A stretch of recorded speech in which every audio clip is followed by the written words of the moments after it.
Today we're going to be talking about if you should use NCSA or any other recruiting services. So first and foremost, I want to start out with what is a recruiting service? So generally what a recruiting service is, there's a bunch of different websites out there. You know, the one mentioned in the video earlier on is not the only one. There are tons of services out there that promote their network or connections. So as an athlete, what you do is you sign up for a profile on their website for further service.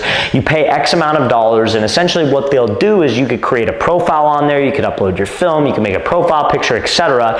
And essentially what the idea is that they're going to put you on to different college coaches. Now, the reason why I feel that it may not be the greatest thing in the world for athletes to do, and this is my opinion, is that a college coach, think about how a college coach recruits athletes, right? He recruits athletes based off of traveling all over the country scouting talent. They call that the contact period, right? So the university probably has a budget for recruiting. It's probably a lot, especially with boosters and how much money goes into college sports.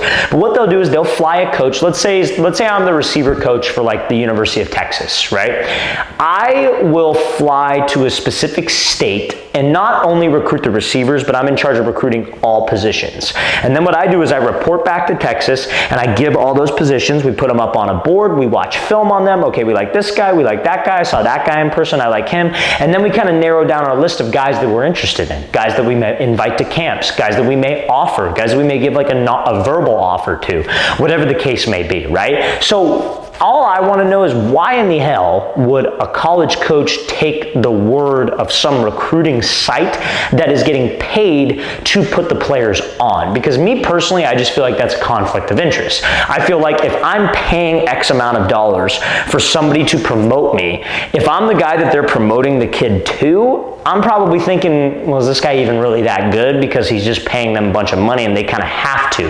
And especially because they're promoting a bunch of different players, these bigger recruiting sites have thousands of kids signed up. So if they're reporting thousands of kids, unfortunately not all 1,000 of those players are going to be cut out to play college football, but they still promote them anyways. They still send their film or their profile to different coaches. And honestly, I just feel like it's not the best use of your time as a recruit. I think colleges want to hear from you directly. I don't think they want to go through some handler. I think they want to hear from the athlete. And you reaching out to that coach on social media is the best way to do that, in my opinion. Now, there's some other drawbacks that I feel are a little bit unethical in the whole recruiting service realm, and that's what we'll talk about next. Now, fellas, if you're a recruit watching this and you want a list of over 500 different college coaches in their X profiles, X formerly known as Twitter, is where college coaches do most of their recruiting. So if you want that list of coaches all alphabetized, all organized by division, check out that very first link in the description below for our new website called First Down Coaching. It's a full-fledged coaching website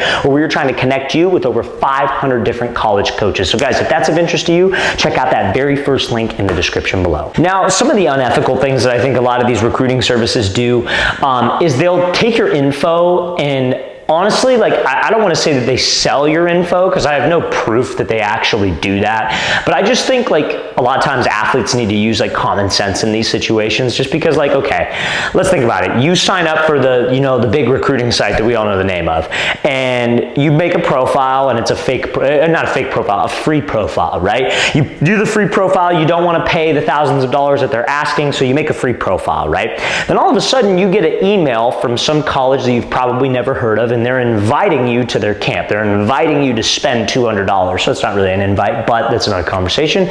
But they're inviting you to a camp. You've never heard of them.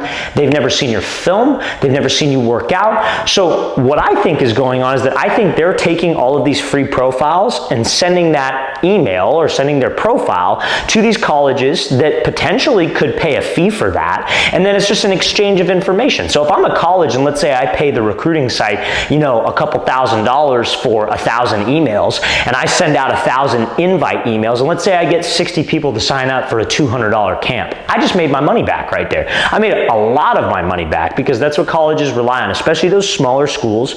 They rely on their summer camps to be able to pay their staff. They're not heavily funded by booster clubs like the big D1 universities. So I just think that a lot of time they do that to bamboozle an athlete to where they're thinking oh my God, I made a free profile and I got this invite. What if I pay pay for it, what's gonna happen? And honestly, it's gonna be the same exact thing in my opinion, you guys. So I think there's some unethical practices that go on with these recruiting services as far as getting your info and maybe not selling your info, maybe selling your info. It's up in the air. I had no actual proof, but I just think it's odd. So I just recommend you guys to use common sense. I recommend you guys to think for yourself and truly think about like, okay, why would they put me on? Like, because the thing that drives me nuts about these recruiting services too is that they will try to get athletes who have zero varsity film to sign up for their service, and they're like, we're going to help you get recruited.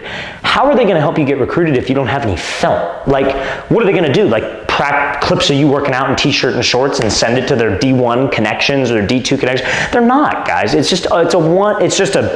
Honestly, it's a big exchange of information in my opinion. So just use your head, think logically, think for yourself, take a step back, don't jump into anything when one of these recruiting services approaches you.